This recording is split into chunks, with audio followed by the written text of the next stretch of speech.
好，咁咧，今日咧好高興大家出席呢一個營養師嘅一個關於職場健康飲食嘅一啲分享啦。咁咧，我爭取時間咧，盡快開始，因為咧其實準備咗好多好豐富嘅資料。咁咧，我就事不宜遲啦。好，大家好，大家都睇到我個 mon 啊，嗬。好，咁咧我係 Tandy 啦。咁如果你哋係呢度嘅會員，應該唔止第一次見過我噶啦。係啦，咁好多謝主辦單位啦，Yes 呢一度可以即係我有機會再嚟分享啦。咁我自己本身咧嘅身份咧就係一個營養治療師。係啦，咁營養治療師咧，我哋咧係主要咧係要點樣去幫我哋一啲唔同嘅客人啦，喺營養飲食上面咧點樣去改善佢哋嘅身體，甚至如果佢哋有一啲唔舒服嘅情況咧，究竟我哋點樣透過營養治療去幫到佢？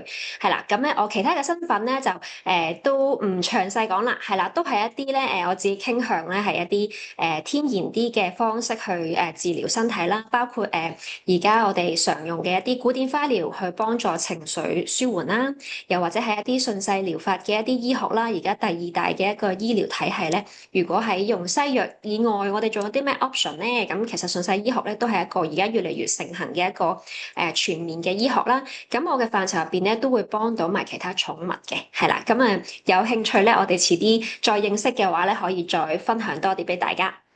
咁我叫 Tandy，咁咧我哋咧不如咧即刻進入我哋呢個營養飲食嘅正題啦。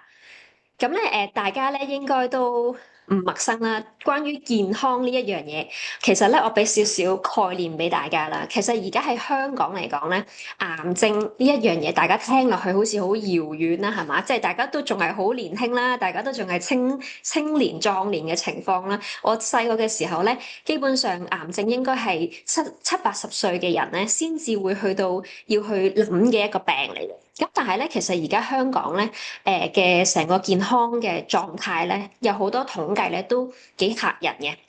究竟點解咧？因為而家咧，香港癌症基金嘅資料去顯示啦，我哋由21年淨係去計癌症嘅新確診人數咧，已經去到38000幾宗，較10年前對比嚟講咧，係超過都急升咗30%。係啦，急升30%咧，咁而且咧，我哋亦都要知道咧。如果我哋嘅飲食啊、肥胖啊，好相關嘅一個大腸癌咧，直情係成為咗我哋而家發病率第2位最多人有嘅一個癌症，係啦。咁啊，講緊係新症咧，淨係講話大腸癌咧都有5000幾宗，係單一年去計，係啦。咁啊，呢個21年呢個數據咧就係幾年前啦。咁啊，新嘅數據都仲繼續出爐啦，而且新嘅數據亦都可以睇到咧，有好多癌症發病率咧都係年輕化，即係話唔再係一啲老人家先至有嘅病啦。咁我哋除翻開啦，話如果一年咧新確診嘅人咧有38000人咧，咁即係其實我哋每一日都有成過百人確診癌症嘅。咁點解呢一個新嘅情況會出現咧？同我哋嘅飲食咧，原來真係好有關係嘅。咁咧，另外咧，我哋亦都唔好忽視咧，就係肥胖同埋糖尿嘅問題。咁咧，而家衛生署嘅數據咧，其實原來香港咧成年人嚟講咧，超過差唔多50%嘅人，即係而2個就有一個噶啦，佢咧就係傾向超重或者肥胖。咁我哋見到，大家望一望自己身形先，都 OK 啊，都唔算啦嚇。咁但係咧，原來咧，除咗超重肥胖之外咧，我哋個糖尿嘅人數咧都攀升。咁當然糖尿咧，同肥胖嘅人咧係相對地容易有關聯嘅，咁但係而家咧，我哋見到一啲咧，我嘅客人入邊咧，佢哋30零歲都已經係糖尿患者，佢哋甚至係好早已經係要開始用藥物去控制佢哋嘅血糖。咁其實呢一個數字不斷攀升嘅時候咧，我哋都見到咧，其實預估咧每10個咧就有1個人就係會有糖尿噶啦。咁點解會咁咧？咁其實原來咧係我哋平時喺茶餐廳食緊嗰啲，哇又高脂肪啊、高鹽啊嗰啲咧，仲有我哋成日去飲嗰啲手搖飲啦，係嘛？而家就唔興飲呢個嘅珍珠奶茶啦，嗰啲咩果茶啊，係嘛？嗰啲唔知咩嘢奶酪啊咁嗰啲咧，全部呢啲嘢加加埋埋，再仲有啲咩咧？就係我哋平時又要捱夜啦，又會有時玩下手機啦，唔瞓覺啦，加上我哋又成日食緊嘅一啲飲食咧，都係啲精製加工嘅。咩係精製加工咧？如果你過去一日有食過腸仔，有食過午餐肉，有食過公仔麵，咁呢啲其實已經係加工嘅食物嚟㗎啦。哪怕我冇食薯片喎，係咪？我冇食糖喎。原來我哋平時喺茶餐廳成日見到嘅嗰啲菠蘿包啊、意粉啊嗰啲咧，雞扒啦、係咪牛扒啦嗰啲，其實咧好多時都已經加工製過，有啲醃製咗嘅一啲防腐嘅一啲添加劑喺入邊。咁如是者咧，我哋就成日都用呢個飲食方式啦，外賣就即 call 到啦，咁就變成咗我哋食咗好多好多呢啲精製嘅食物咧，導致我哋會傾向肥胖啦、糖尿啦，甚至係一啲慢性發炎或者係我哋叫做一啲營養失調嘅情況。咁其實咧，呢啲數據其實俾啲乜嘢嘅諗法我哋咧？其實我哋又知唔知道我哋可以逆轉呢個情況咧？好啦，咁咧，我哋今日咧就喺講呢個營養之前咧，我哋首先要知道咧，其實飲食咧，其實係一個好好嘅一個方向，去幫我哋重新將我哋嘅身體建立翻一個和諧嘅關係。我哋每一日都會食落肚嘅嘢咧，原來都係決定我哋會唔會患病，我哋點樣令到我哋身體健康。其實運動係重要嘅，但係飲食咧係更加重要。咁我希望咧今日咧可以同大家咧講解下一啲我哋話成日喺營養學嘅一啲誤區，同埋一啲簡單嘅一啲健康法則，希望咧由我哋概念開始認識嚇，第時咧我哋慢慢去揀食啲乜嘢嘅時候，我哋係可以更加幫到我哋第時嘅自己，或者聽日嘅自己。好啦，咁咧今日嘅議題入邊咧有啲咩咧？我都盡量濃縮㗎啦，不過我發覺真係好多嘢講。係啦，咁啊營養飲食上面咧，我而家就揀咗一啲咧，我哋喺返工同同事有時傾開，可能會牽涉到呢啲話題。咁我哋通常就會諗啦，究竟早餐食唔食好咧？係咪有啲人就會食啲好豐富啊，或者係有啲人就食唔食啦？咁究竟係食定唔食好啦？一啲生酮飲食啦，之前就好興啦。咁其實呢個爭議性嘅話題，我哋有啲乜嘢多一個角度去睇呢件事咧？仲有啦，我以前有個同事咧，佢係唔食菜嘅。究竟唔食菜係咪真係變蠢咧？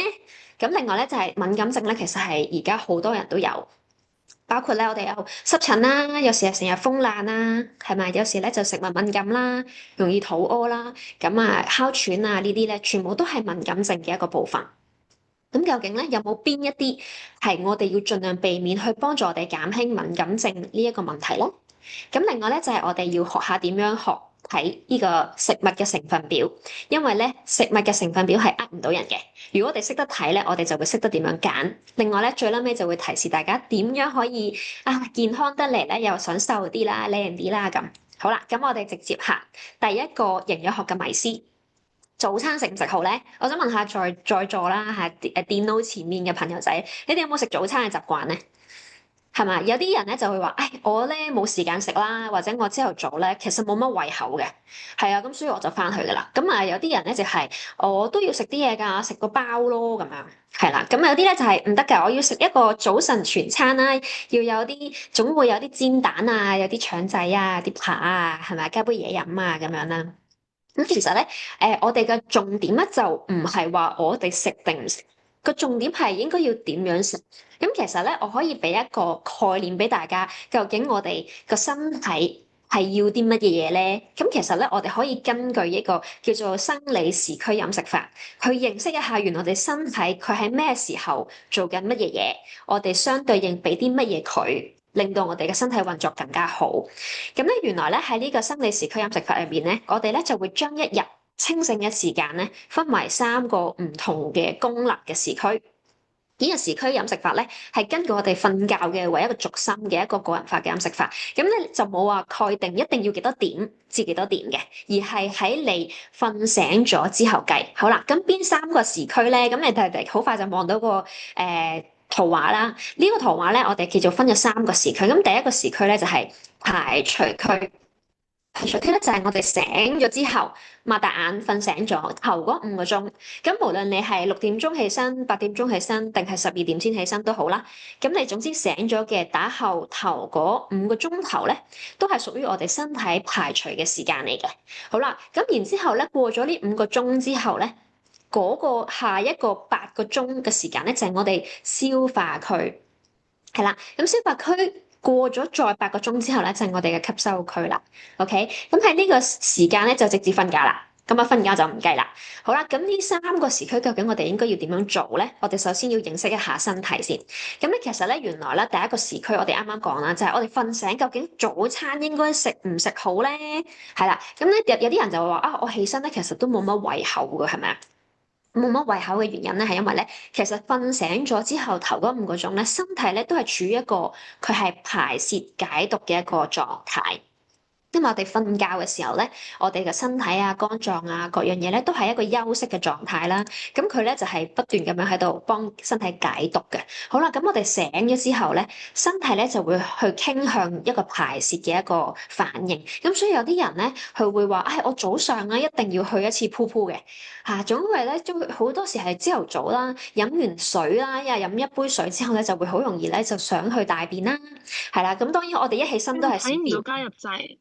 係啦，咁好多時喺呢啲嘅情況之下咧，我哋咧都會係我哋會揀咧呢個時間咧係盡量唔好令到身體太多負擔做嘢，我哋應該會助力我哋嘅身體排除垃圾，因為已經琴晚瞓覺嘅時候，身體已經係處理咗好多垃圾啦。咁我哋而家咧就要將啲垃圾排除，排尿啦、排便便啦。咁我哋喺呢個5個鐘頭入邊咧，盡量咧要避免食一啲好難消化嘅食物。咁啊，咩係難消化嘅食物咧？因為佢明明係而家垃圾車倒緊垃圾出嚟啦。咁你會唔會咧又擺個家私入去啊？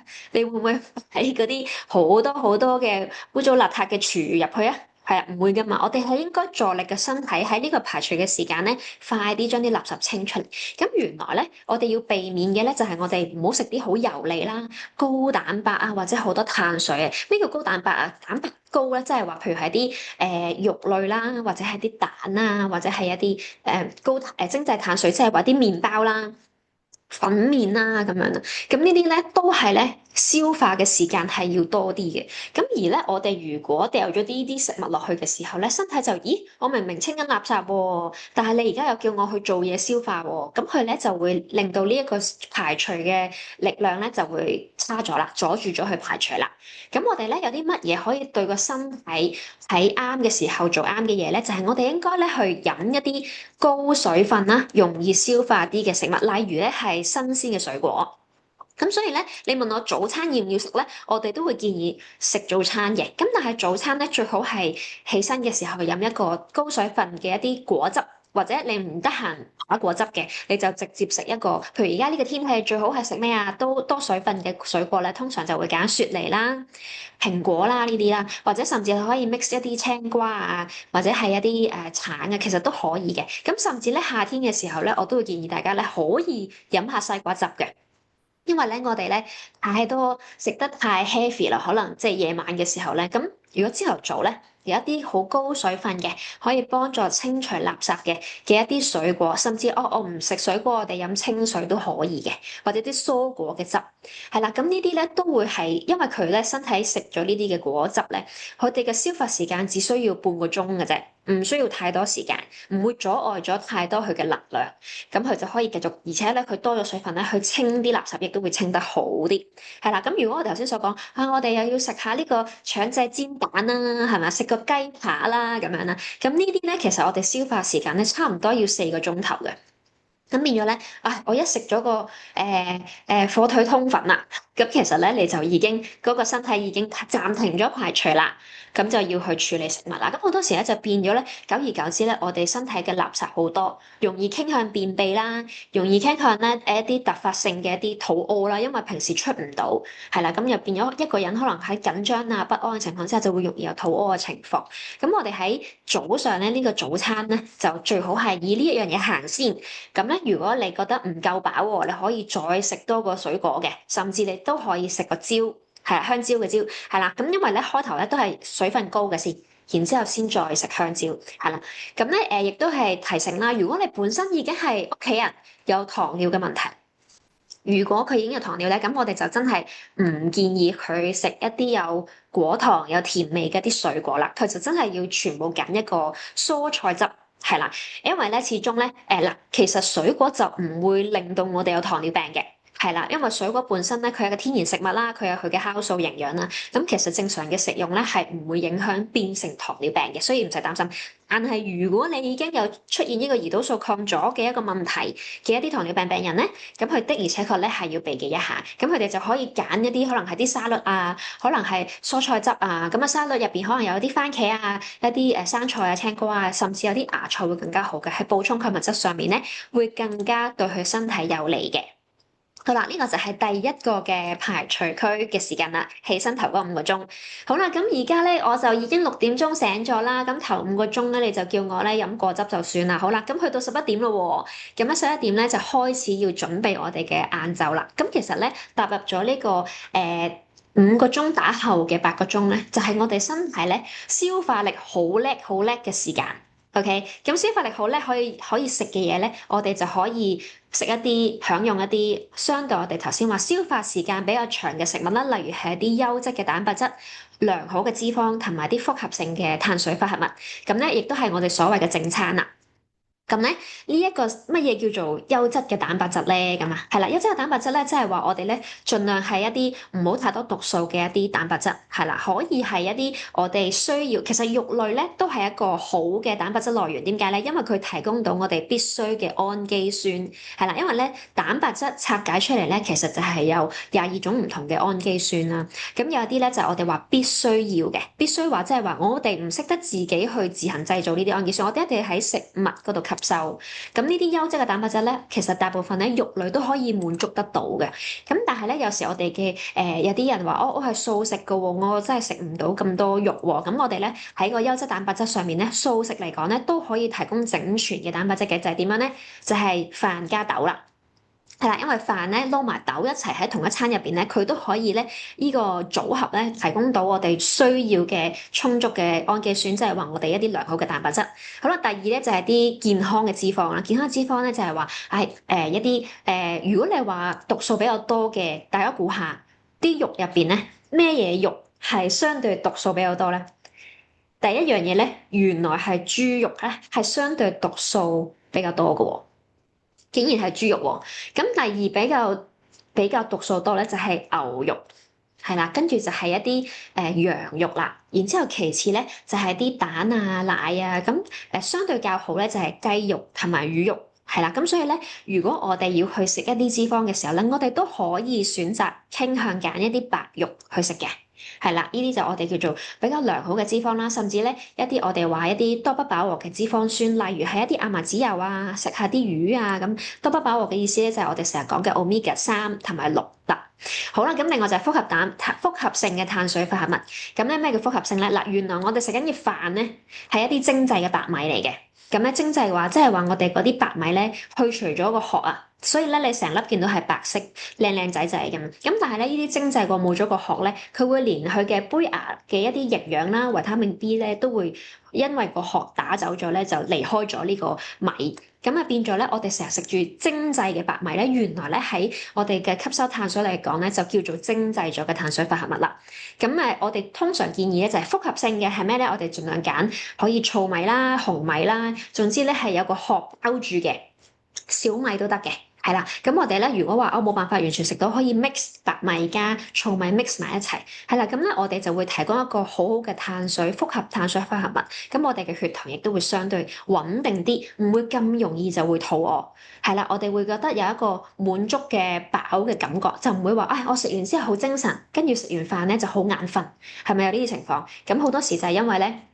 食得你個精製嘅碳水比較多，或者係食一啲好高脂肪嘅食物咧，咁身體咧去處理呢啲嘅食物嘅時候，要用好多能量，導致我哋嘅血糖咧食完之後好高血糖，但係咧好快嘅血糖會回落，咁一回落嘅時候，我哋就覺得好眼瞓啦。所以咧，大家都見過啦，而家食完 lunch 要點樣啊？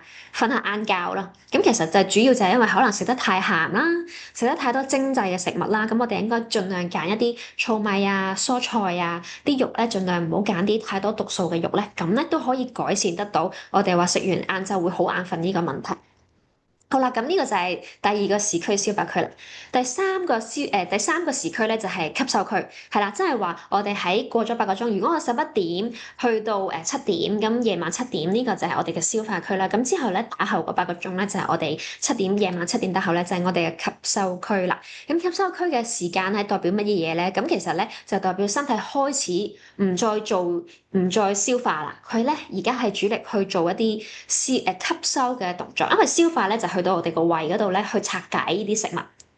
拆細佢，咁但係咧，佢去到個小腸嗰度咧，佢就要拆細咗咧，就要吸收呢啲營養。透過小腸咧，我哋就將我哋需要嘅營養咧，就通過腸啦入我哋嘅血液啦，提供養分啦，咁樣咧就提供我哋嘅能量。咁其實咧，佢吸收咧呢個狀態咧，就係去儲備啦。做嘢啦，咁呢個儲備嘅時間咧，我哋就盡量唔好再要去繼續去拆解啦，因為佢哋嘅能量咧喺吸收上面。我哋如果想，有一個小朋友唔長肉嘅，咁咧你就盡量咧唔好同佢撈亂咗呢啲吸收區同埋消化區嘅一啲做嘢嘅唔同嘅方式。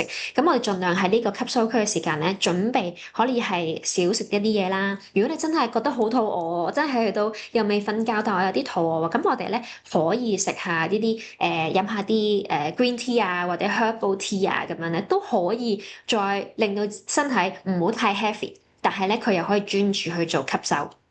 咁我哋個腸道咧就會好健康啦，因為佢可以要做嘢嘅時候做嘢，要休息嘅時候休息，係啦。咁咧，如果你可以跟得到呢3個時區咧，咁其實咧你成個人咧就唔會咁容易覺得一時肚餓，一時又好飽，食少少嘢又冇胃口，或者有好多時有脹氣嗰啲問題。咁其實咧都係因為咧，我哋喺個飲食時序上面，我哋成日都用錯咗方法，我哋同個身體咧唔係好識得夾啊。我哋唔夾佢做嘢，咁所以咧，如果可以你認識咗呢個生理時區嘅飲食法咧，我哋盡量可以根據呢3個區別咧，譬如我哋喺朝頭早食一啲輕食嘅嘢啦。或者係消化嘅時候就可以食我哋主餐嘅嘢啦，咁去到我哋夜晚吸收區嘅時候咧，我哋真係食輕量嘅嘢，甚至唔使食都得啦。咁所以你哋嘅晚餐盡量早少少食，係啦，盡量唔好食宵夜。如果唔係咧，你就第二日咧都未消化完，咁你就會身體成日覺得好攰㗎啦。OK，咁所以咧，早餐係咪應該要食啊？大家覺得都要嘅，咁但係咧就揀一啲啱你食嘅嘢啦，譬如係一啲果汁做早餐就非常之好啦。咁啊，食完早餐就唔會瞌眼瞓啦。OK，咁咧呢個咧就係我哋第一個議題啦。好啦，咁我哋再去下一頁先。OK，等等啦。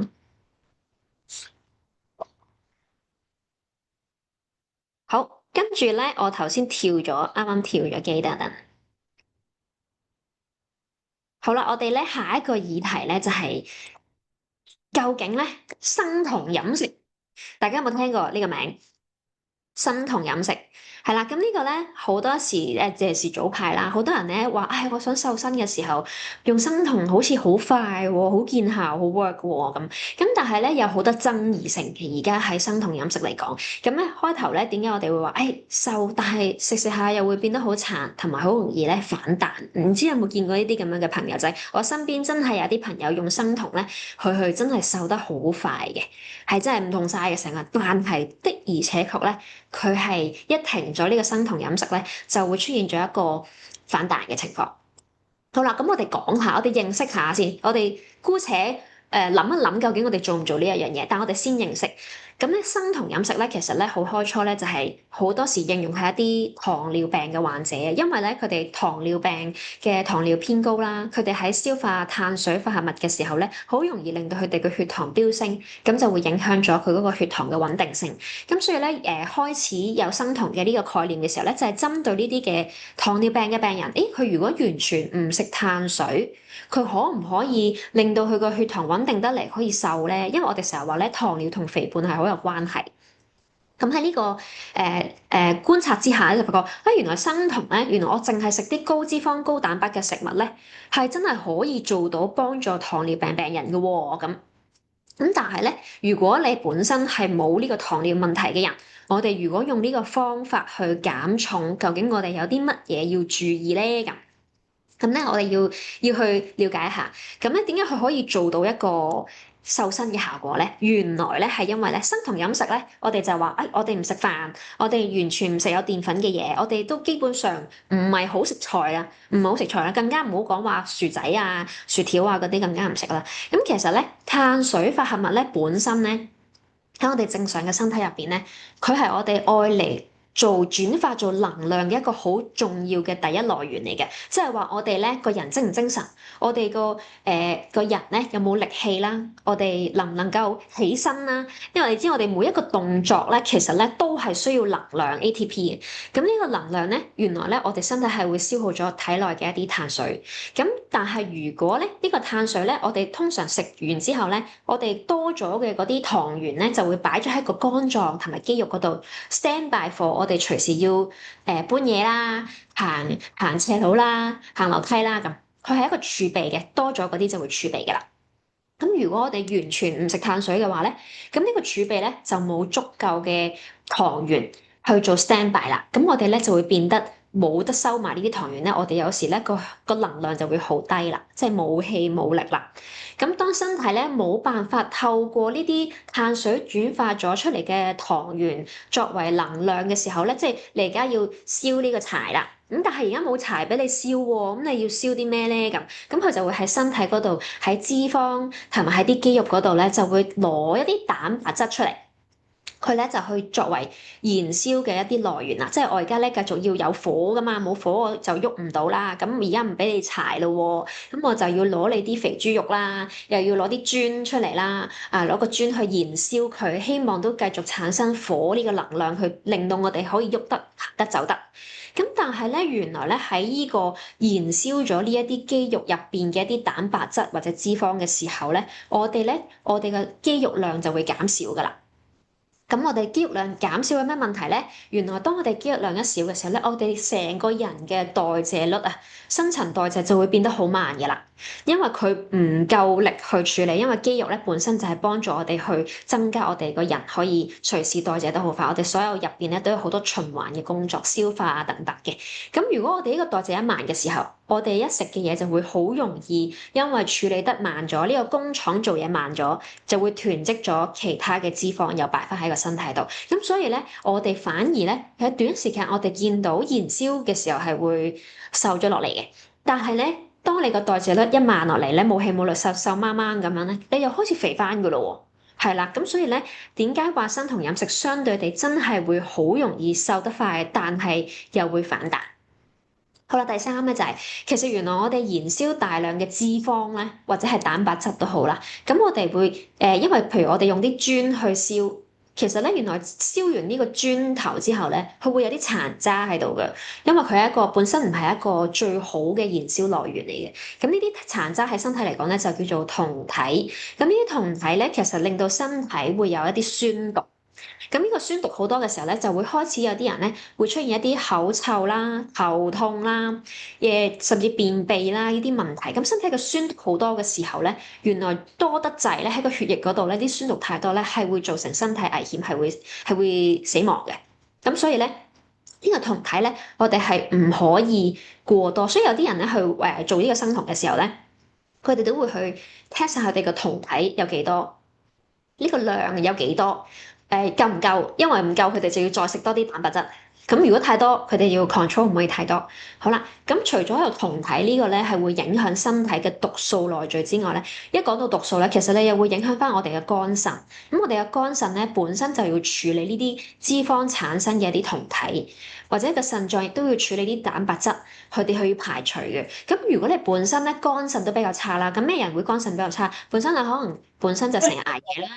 成日都可能，譬如有啲人咧食住一啲慢性嘅藥物啦，咁呢啲藥物咧都會本身係削弱咗我哋嘅肝腎功能。咁削弱咗嘅時候咧，都會出現咗呢啲本身已經差啦，你就再俾多啲負擔佢。咁另外咧，生酮咧都會因為我哋成日食大量有脂肪性、蛋白質高嘅，多數都係一啲肉類啦、飽和脂肪啦。咁呢啲咧，其實咧，佢短時間咧，好似個血脂會改善，但係有啲人咧，反而咧喺食咗大量嘅飽和脂肪，咩係飽和脂肪？譬如一啲肉類啦、椰子油啦呢啲啦，咁咧都會出現一啲壞嘅膽固醇迅速提升。係啦，咁呢啲壞嘅膽固醇咧，其實會阻塞我哋嘅血管嘅。咁呢啲亦都會造成一啲血脂傾向多咗壞嘅膽固醇咧，影響我哋有心血管疾病嘅一啲危機。好啦，最後啦，原來生酮飲食咧，佢都會令到我哋個代謝性嘅酸中毒。頭先講到啲酮酸啦，咁因為身體會嘗試會去溝淡佢嘅，我哋話平衡呢個酸鹼值。溝淡佢點做咧？佢就會喺我哋嘅骨骼嗰度，身體會自己抽取一啲鈣質去中和嘅。咁所以如果你成日食肉嘅話咧，都係會導致你骨質疏鬆嘅。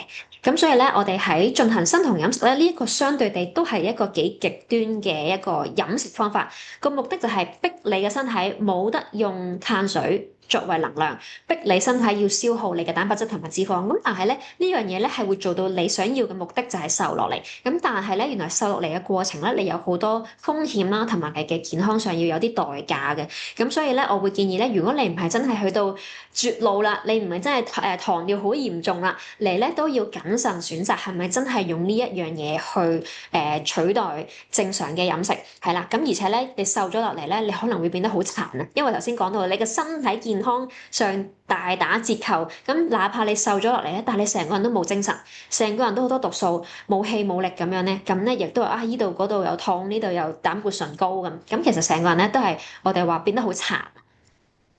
好啦，跟住嚟到咧第三個迷思啦。咁啊，唉，我唔生酮啦，咁但係我本身都好中意食肉噶喎。有冇啲朋友仔係真係好中意食肉唔食菜嘅咧？有冇咧？我又以前真係有個朋友咧，佢咧由細到大咧都係唔食菜嘅，佢真係食唔到菜。咁呢啲就係、叫做偏食啦。咁當然佢越嚟越大個，佢都會有少少將就下嘅。咁但係咧，佢個食菜真係食得咁少嘅時候咧，有啲咩效果咧？有啲人話唔食菜會變蠢嘅喎，究竟係咪真嘅咧？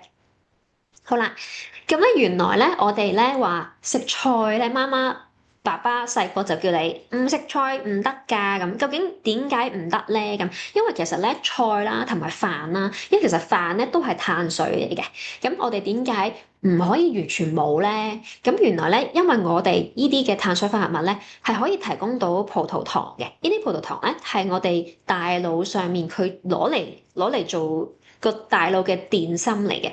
即係如果我哋唔食飯啦，有啲人真係嘅，全日都唔食飯嘅，係啦，覺得咁樣會肥啊、澱粉啊咁。咁但係咧，你個腦咧就因為佢缺乏咗製造能量嘅一啲原材料啦，佢咧供應不足咧，好容易頭暈啦。好容易好煩躁啦，即係總之咧，可能講唔埋兩句咧，佢就覺得，唉，就已經情緒好波動，甚至咧佢哋嘅專注力好下降，即係冇辦法坐定定喺度做好一件事，因為佢哋嘅血糖好低，又嗡嗡地，諗嘢又慢，又專注唔到，係啦，咁要去長此落去咧，會令到我哋大腦嘅功能受損嘅，咁啊真係會變蠢啦。咁啊，第二咧就係咧，碳水化合物咧本身係幫助我哋嘅大腦咧去合成血清素嘅。唔知大家有冇聽過血清素啦？血清素本身咧可以令到我哋感覺到好平和啦、快樂啦，可以放鬆嘅一啲自己身體識得分泌嘅一啲神經傳導物質嚟嘅。咁喺我哋嘅大腦度合成啦，亦都會喺我哋嘅腸道嗰度合成嘅。咁咧，如果我哋分泌不足，因為我哋唔夠能量俾個大腦去合成啊嘛，咁咧呢個分泌不足咧，我哋就會容易唔開心啦，成日都話好 blue 啊，翻工咧冇心機啊。以前咧可能你好有活力嘅，中意做嗰樣嘢咧，好想做啊，精力充沛嘅。咁你會發覺，誒點解我成日都冇動力咧？點解我成日都覺得冇乜嘢值得開心咧？係啦，或者好容易就會受打擊、沮喪咧。原來呢啲情緒波動同我哋嘅飲食咧係有直接嘅關係嘅。仲有啲咩咧？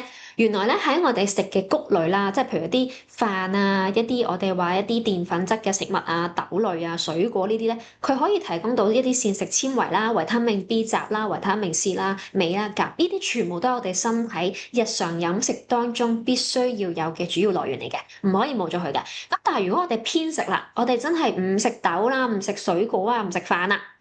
咁我哋就會缺乏呢啲營養素，因為咧有啲食物咧，肉類咧真係比較少嘅，係啦。而頭先講嘅礦物質啦、維他命咧，肉類相對係有啲部分佢冇辦法取代到我哋嘅蔬果嘅。咁咧，如果我哋某一啲營養素缺乏咧，我哋就會影響咗我哋能量嘅製造啦，影響咗我哋神經系統同埋免疫系統嘅運作。咁咩意思咧？就係話哦，可能我就會容易邊度痛啊，嗰度痹啊，或者係我哋容易病啊，少少感冒嘅就嚟了啦。啊，有啲人咧一個感冒咧又容易發燒啊，喉嚨痛啊，成日都咳啊，甲狀腺有事啊，等等等等，都係同我哋免疫系關。咁免疫系統咧，亦都開始紊亂嘅時候咧，亦都係走向敏感症嘅一個根源嚟嘅。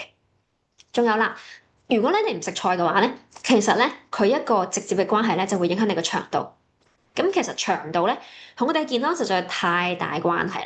點解咧？因為咧原來我哋唔食呢啲碳水化合物嘅食物嘅時候咧，我哋就會冇辦法有纖維，即係我哋個腸道咧就會缺乏咗纖維咧，令到啲好菌咧會死晒。因為我哋嘅腸道環境喺大腸嗰度咧，係有一個菌蟲嘅一個生態喺度嘅，咁有好菌有壞菌啦。咁當我哋好菌多嘅時候咧，壞菌咧佢嘅佔比就會少啲噶啦。咁但係咧，壞菌嘅生長速度原來係好菌嘅3倍嘅。咁如果我哋平時食嘢咧，就食好多加工嘢啦，又唔食飯啦，又唔食豆啦，咁其實咧你個好菌就越嚟越少啦，壞菌就越嚟越多。咁會造成啲咩？就係我哋出現咗一啲便便唔正常嘅情況，甚至便秘啦。或者係好容易肚屙等等，就出現咗頭先我哋開頭所講啦。點解咁多人有大腸癌咧？咁其實原來都係同我哋嘅飲食有好大關係嘅。好啦，咁所以咧結論係咩咧？如果你淨係中意食肉，唔肯食菜，又唔想食飯，咁咧你係會令到身體嘅負荷好大嘅，亦都會好容易病啦，又便秘啦，又口臭啦，而且呢個情緒咧又會好高好低咁樣，傾向咧亦都會容易暴躁抑鬱，咁咧你就好快養成咗自己係一個哥斯拉嘅體質㗎啦。咁咧大家都唔想好似呢個圖畫咁樣做哥斯拉㗎嘛，係咪？好啦，咁咧我哋可以再睇下一個議題。好啦，咁下一個議題咧就係、究竟咧敏感症，我哋有啲乜嘢要注意咧？我想問下在座咧，有冇一啲朋友仔咧係真係試過有濕疹咧？有冇人有濕疹啊？如果有濕疹可以打個2字。如果你有鼻敏感啦，哮喘咧可以打個3字。如果咧你係有風爛啦，係啦，有時咧隻眼有發炎啊咁樣啦，咁啊或者肚屙啦，咁咧你可以打個5字，係啦。咁咧我哋可以睇下，其實咧好多人有呢啲嘢㗎。咁我哋敏感症係咪真係自己無啦啦出現嘅咧？或者好多人都有。係啦，咁我哋有敏感症用藥物係咪就係唯一一個方法咧？咁大家都明白啦，即係敏感症有事嘅時候，你用藥咧，只係一個叫做控制住佢啦。咁但係長遠咧，當你個免疫力一低啦，有壓力啦，唔夠休息啦，食得差咧，又再出嚟㗎啦。咁其實咧，我哋有啲乜嘢可以再幫到手咧？喺飲食當中，飲食係我哋每日都可以做到嘅嘢嚟嘅。咁以下咧有4個範疇啦。咁我可以提大家就係盡量，如果有得揀嘅時候，盡量減少，甚至完全避免，係啦。因為一講到個戒字咧，我相信大家都係吓咁樣，好慘咁樣，有個天要跌落嚟啊！咁咧，我見過好多嘅病人咁樣啦，咁所以咧，我都會盡量俾大家一個首先認識咗呢啲係一啲第一嘅致敏源，係啦。咁我嚟緊講咧就係有奶製品啦、精製糖啦、小麥製品啦，仲有啲加工嘅添加劑。咁呢4樣嘢咧，其實我哋都係話第一致敏源嚟嘅。第一致敏源，即係話如果我哋能夠盡量避免攝入呢啲第一線嘅致敏嘅源頭咧，你其他嘅嘢咧，相對地都冇咁敏感噶啦，已經。咁所以咧，我哋唔好話完全戒晒佢啦，好難噶嘛，所有嘢戒晒。咁淨係戒咗呢4樣嘢啫。啊，盡量啦，盡量啦，好。咁我哋就講下啦，逐樣講下啦。如果你有敏感症就一定要聽啦。咁第一咧就係奶製品。點解奶製品我哋要避忌嘅？哦，原來咧因為奶入邊咧好多時都嚟自於啲牛啦咁。咁其實牛入邊嘅奶咧同人嘅奶嘅結構係唔同㗎。咁咧人嘅奶同動物嘅奶咧，動物嘅奶咧尤其是牛咧，佢嗰個蛋白質咧有一叫做酪蛋白嘅一個結構。咁呢個酪蛋白嘅結構啦，佢亦都係我哋話我哋一啲乳糖。一啲形成嘅一啲物質嚟嘅，咁咧而呢啲咧係我哋咧人類呢個消化系統咧唔係好能夠消化得到，點解啊？嗱，我哋簡單啲講，牛仔嘅消化系統同人嘅消化系統都好唔同嘅，係咪？咁牛咧，你知唔知佢嘅消化系統原來有4個胃嘅喎？人有幾多個胃啊？人咧得1個胃嘅啫。咁點解咧？牛要4個胃咧？咁因為佢哋咧係食嘅飲食來源咧係啲草啊，食草大㗎嘛，多數都係啲穀物啊、啲草啊咁樣。咁佢牛原來其實唔係食肉㗎喎，係咪？佢食草啊。咁其實草咧係一啲粗纖維。咁粗纖維代表咩咧？就係佢哋咧係會食咗之後咧，佢哋會消化完之後就會反芻去翻個口嗰度，又再一次消化，咁啊來回消化一啲比較難消化嘅粗纖維嘅物質啦。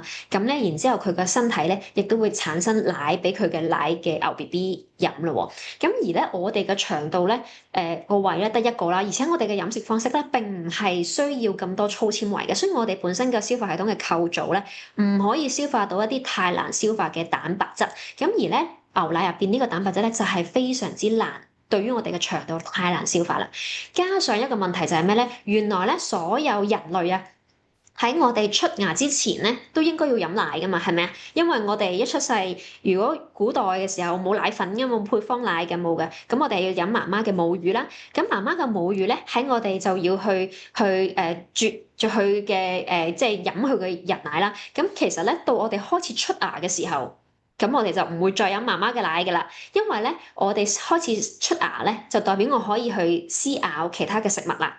咁咧其實咧 BB 都係嘅，BB 差唔多去到某個歲數咧，佢出牙咧就唔俾你埋身餵㗎啦，因為點解啊？因為你有牙㗎啦嘛，你有牙嘅時候，媽媽咪會受傷咯，係嘛？所以呢一個係一個好天然嘅一個生存方式啊！人類咧其實喺開始出牙之後咧，我哋其實本身咧可以愛嚟分解奶入邊嘅乳糖，呢一個乳糖酵素咧就會唔再分泌㗎啦。本身飲奶咧，身體係會有啲乳糖酵素咧去代謝呢啲奶嘅。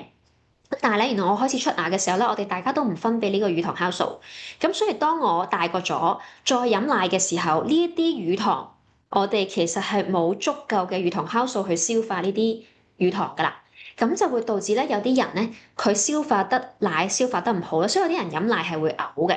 有冇聽過？我飲奶咧好容易屙㗎，咁原因係咩啊？因為身體消化唔到。細個你消化到，因為你細個有乳糖酵素，大個咗已經唔分泌㗎啦，因為都唔 suppose 你飲奶㗎啦，其實個身體。咁所以咧，我哋咧好多時遇到一啲難消化嘅食物啦，難消化嘅呢啲乳糖咧，都會出現咗一個叫做耐受不良，乳糖耐受不良，大家都可能聽過㗎啦。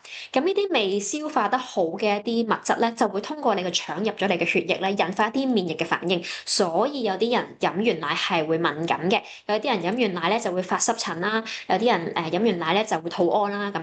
咁如果哪怕你可能我冇喎，我冇事嘅喎咁，但係其實咧佢都會加重咗你身體嘅壓力嘅。哪怕我而家冇症狀都好，咁所以如果你想你嘅身體唔好咁容易敏感啦，唔好咁容易痕啦咁，你都盡量咧可以少啲，盡量唔好飲奶啦，盡量啦。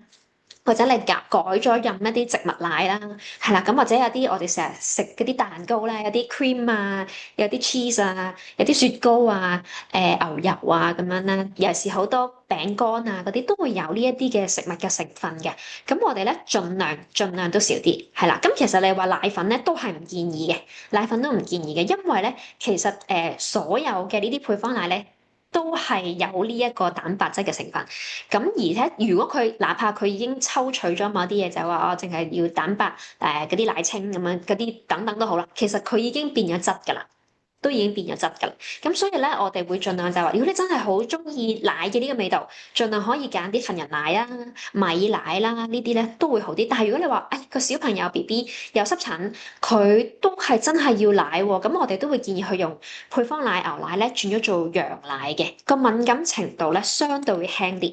係啦，咁所以咧，我哋咧盡量都避免。係啦，咁頭先講到啦，點解大家咁想飲奶啊？個鈣係咪好高咧？其實咧，如果我哋計乾重量嚟講咧，原來綠色嘅蔬菜咧都已經可以提供到足夠嘅鈣㗎啦。所以咧，呢個係我哋有時聽得太多廣告啦，教育我哋，哎呀，你飲奶好多鈣，其實咧唔使擔心嘅，你食深綠色嘅蔬菜都可以提供足夠嘅鈣質。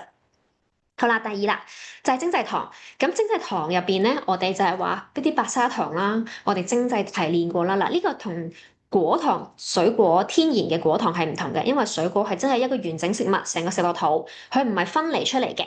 咁但係如果你話我分離出嚟嘅呢啲砂糖啊、糖漿啊、玉米糖漿啊、蔗糖呢啲咧，佢都係提煉咗出嚟㗎啦。咁呢啲提煉咗出嚟嘅話咧，我哋去食佢嘅時候咧，都係單一吸收佢。咁原來呢啲嘅精製糖咧，好多時會影響咗我哋腸道嘅嗰個菌叢平衡，佢會助長咗壞菌或者念珠菌嘅，會令到佢會反覆令到身體發炎，甚至會令到我哋會敏感嘅。咁所以咧，我哋盡量啦，如果你可以，平時我都係要飲下檸檬茶啊、檸檬水㗎啦。好啦，你試下走糖或者係少甜啦，係啦，或者當然啦，你話飲汽水啊嗰啲咧，果汁嗰啲，嗱果汁揀鮮榨嘅果汁，唔要溝糖漿嘅。逢係咧，其實你喺超市見到嗰啲果汁咧，好多時都加咗糖漿落去嘅。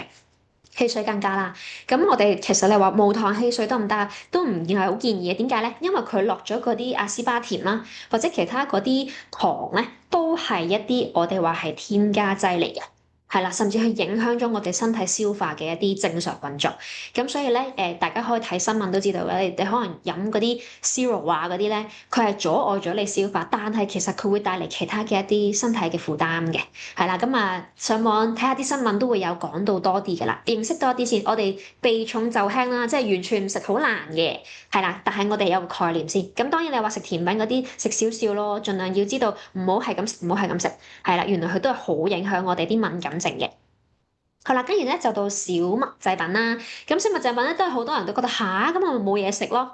係啦，咁其實小麥製品咧，佢嘅問題喺邊度咧？因為小麥製品入邊咧，佢會有一種叫麩質。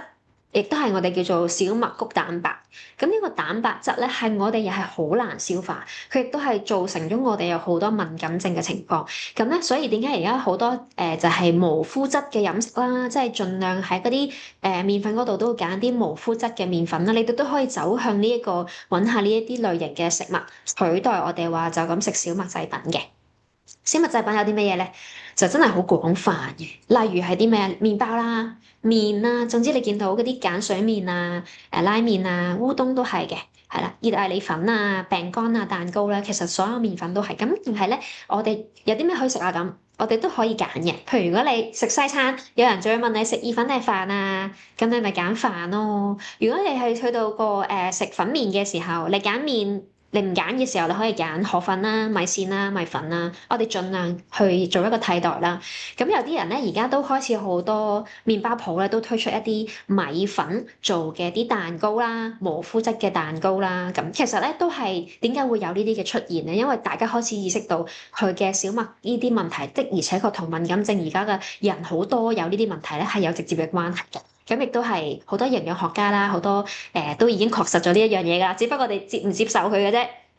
好啦，咁咧，如果你嘅膚質有啲人有啲咩影響咧，佢哋會咧免疫系統會針對呢啲膚質，會覺得佢係敵人嚟㗎，咁佢就會攻擊自己。咁咪就係，所以免疫系統會自己攻擊自己，造成一啲腸道嘅問題。佢哋可能會容易肚屙啦、發疹啦，令到佢哋吸收不良嘅。咁有啲咧，我哋叫做唔係乳糜瘧啦。乳糜瘧係一個好多時聽得到嘅一啲患者，佢哋好多時有啲肚屙啊、腸道嘅問題，甚至濕疹嘅問題。咁但係咧，有啲非乳糜瘧，其實咧就係話佢同個腸道好似冇乜關係，但係佢都有好多敏感問題，例如咧腦霧啦，即係個人好似成日都好攰啦、肚脹啦，係啦，或者食一啲嘢咧就好容易咧唔舒服啦，個人食完之後會敏疹啦咁樣。咁其實咧呢啲咧都係我哋另一種叫做非乳糜瘧嘅一啲膚質敏感。原來我哋冇精神都同小麥有關嘅，係咪？知唔知啊？情緒都同我哋食小麥有關嘅原來。咁另外就係會令到我哋咧呢啲腸咧，因為又係啲消化唔到嘅蛋白質咧，就會入咗血啦，又會引起咗頭先話免疫反應，係啦，會容易有炎症啦，成日身體發炎啦咁。好啦，咁咧我哋盡量避免咧，好似原來呢啲湯汁咧、啲醬咧都會有小麥㗎，係啊，咁呢啲都係大家要識得睇呢個成分表啦。我哋盡量去減少啫，或者轉化食一啲非麩質嘅一啲食物。係啦，咁呢度咧就講俾大家聽，就唔使咁絕望嘅。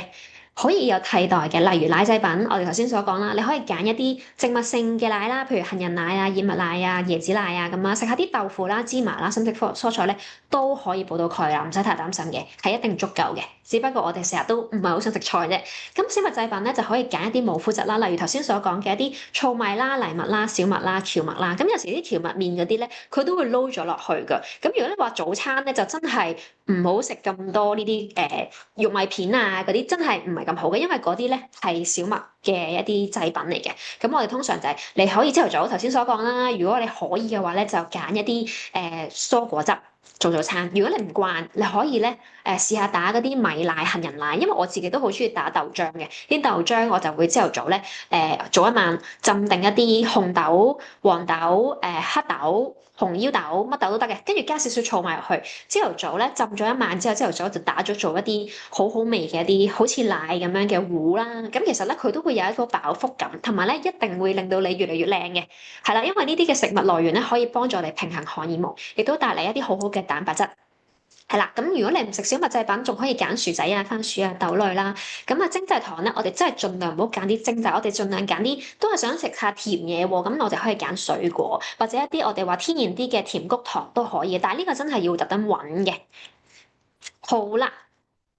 咁咧，最後啦，因為我哋爭取時間咧，就教大家可以成為聽咗咁多啦，即係都叫做一個實習生啦。為咗自己嘅健康着想咧，我哋要識多樣嘢，就係識得睇呢個食物嘅成分表。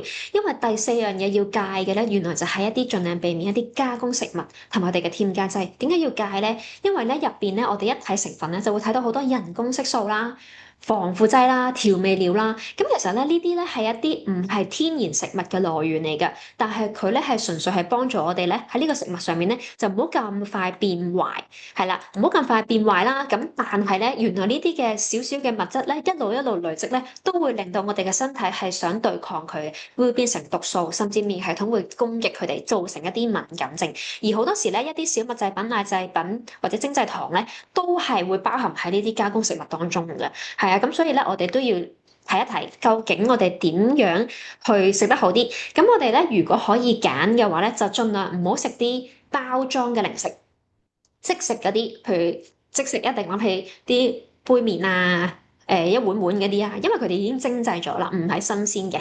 咁另外咧就係一啲罐頭食物。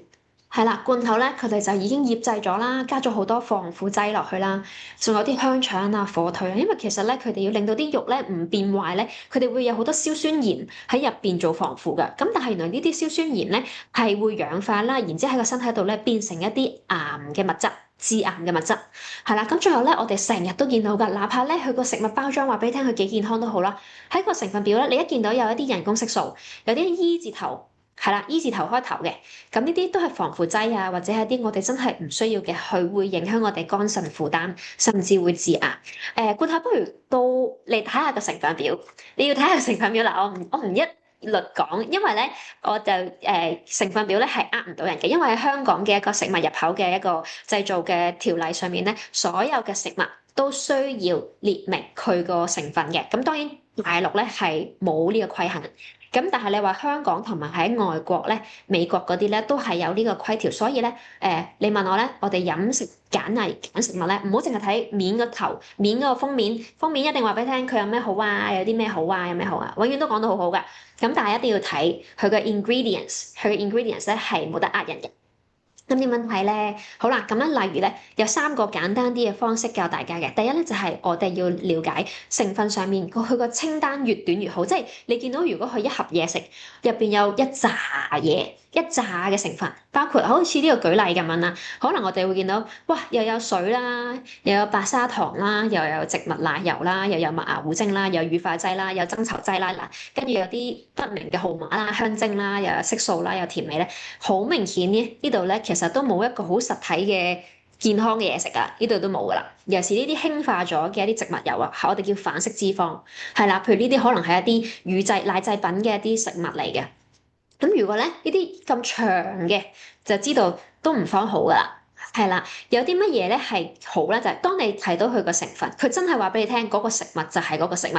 哦，我買咗一包食物，佢後面就寫住有燕麥喺入邊啦，奇亞籽喺入邊啦，南瓜籽啦，哦，有蜂蜜噶嘛。嗱，佢冇其他添加嘅嘢，佢亦都冇調味嘅嘢，冇防腐嘅嘢。咁我哋咧越簡單，亦都講得到佢個食物名、原裝食物嘅名咧，其實呢一個就代表佢越係原形嘅食物，係啦。咁所以你見到咧，第二個例子嘅成分咧，完全都睇得明係咩嚟嘅。而且佢唔會有好多我哋唔需要嘅成分，但係你睇下第一嗰個咧，就係好多我哋睇唔明嘅啲數字啦、化學名啦咁，所以我哋一定係會盡量揀一啲我哋可以睇得到係咩食物為主嘅。而且咧，你要知道咧，有個規例嘅就係咧，逢係月頭排得越前嘅咧，就係嗰個成分比例越多。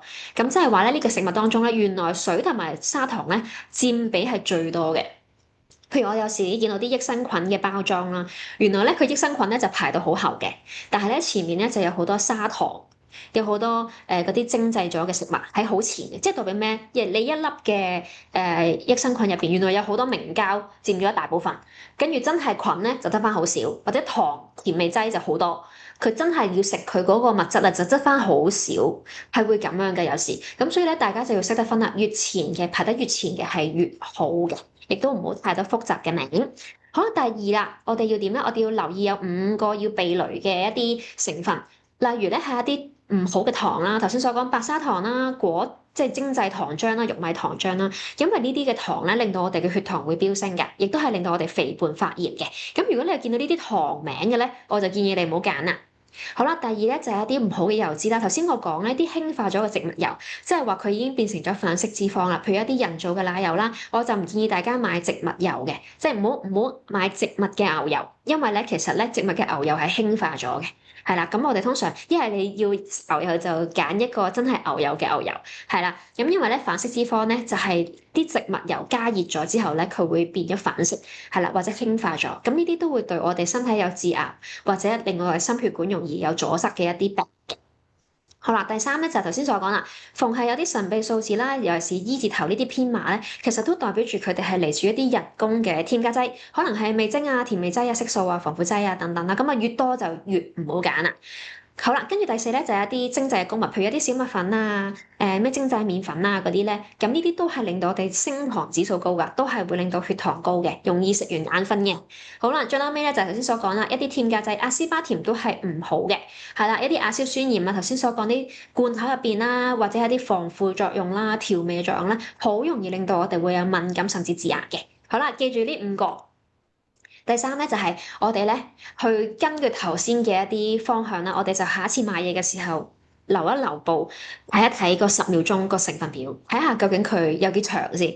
如果個成分表越長嘅時候咧，通常咧都唔係咁好噶啦，係咪？都話咁長嘅有5行噶喎，咁樣。好啦，咁我哋都睇下頭3位嘅成分係啲咩啦。因為如果前面咧開頭咧就有好多糖啊，唔好嘅嗰5大要避雷嘅嘢咧。咁你哋都要諗一諗啦，因為佢咧唔好嘅嘢佔咗大比數。好啦，第三咧就係睇下有冇啲數字，有數字嘅話咧我都唔揀嘅，盡量真係唔好揀嘅。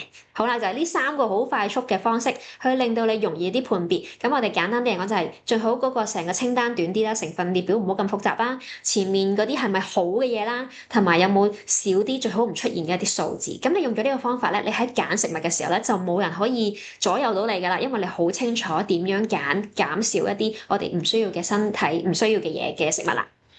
好啦，最後尾啦，時間嘅關係咧，咁我好快咧同大家講講，咁點樣可以食得好啲咧？就係你每一次個餐入邊咧，最好喎，真係嘅，最好每一餐有一半都係蔬菜，係啦，因為咧蔬菜咧係我哋需要嘅。如果最好蔬菜最好係有啲生有啲熟添，即係譬如有啲點解話有啲沙律有啲生嘅咧，熟嘅菜咧都喺你全日入邊咧2樣都有就最好啦。咁然之後咧1/4係優質嘅蛋白啦，然之後1/4係穀物啦咁。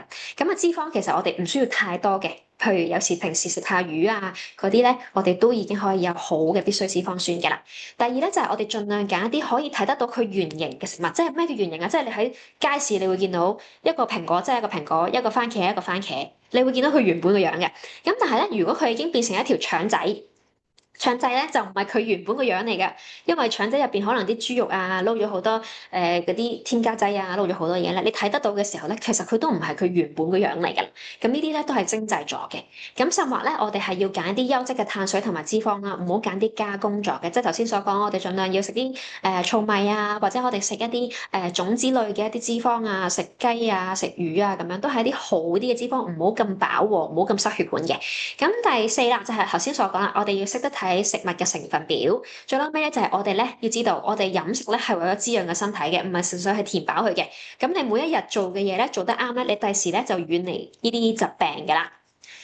好啦，咁咧即係我啱啱好啦，用咗1個鐘嘅時間啦。咁啊頭先咧，如果你哋都有啲問題，都可以隨時再 WhatsApp 我啦，或者係加我嘅 IG 啦。如果你哋都對於咧頭先嗰個呢個筆記嘅有興趣咧，咁你哋都可以加咗之後話俾我聽，你今日參加咗呢個活動啦，想攞翻呢個筆記作為一個記錄啦，咁你都可以私信我啦，咁我再用 email 方式 send 翻俾你。係啦，咁咧我哋嘅同事啦已經 send 出咗呢個課程嘅問卷啦。咁如果你哋有咩問題咧，都可以及後同我溝通。